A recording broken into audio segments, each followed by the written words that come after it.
L'Égypte antique, 3000 ans d'art. 23 octobre 2023 par Mathieu Fanière. Pendant plus de 3000 ans, l'Empire égyptien a dominé la vallée du Nil, dans le nord-est de l'Afrique.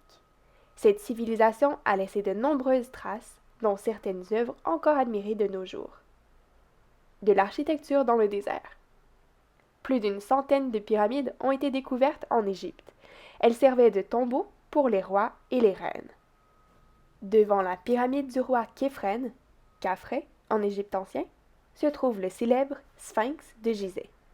Cette statue monumentale de 20 mètres de haut représente un lion à tête humaine. Décrypter l'art égyptien. Dans les temples, les bas-reliefs sculptés racontent les exploits des pharaons et leur lien étroit avec les dieux. Dans les tombeaux, peintures et statues représentent tout ce dont le défunt aura besoin pour vivre dans l'au-delà. Un art symbolique.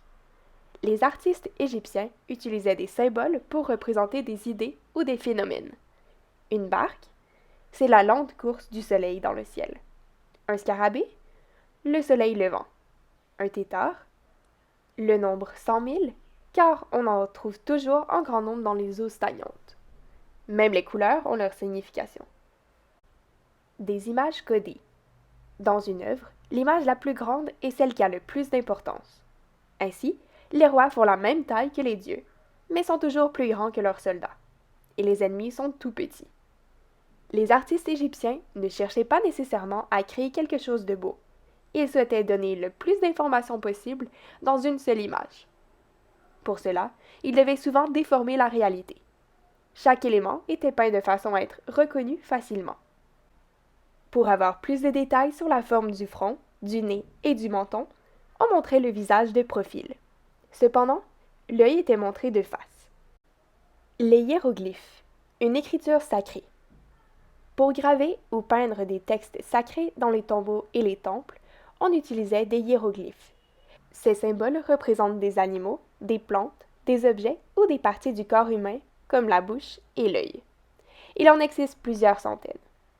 Certains correspondent à des sons, d'autres à des mots entiers. Les hiéroglyphes pouvaient s'écrire de droite à gauche ou de gauche à droite, en ligne ou en colonne, mais toujours de haut en bas.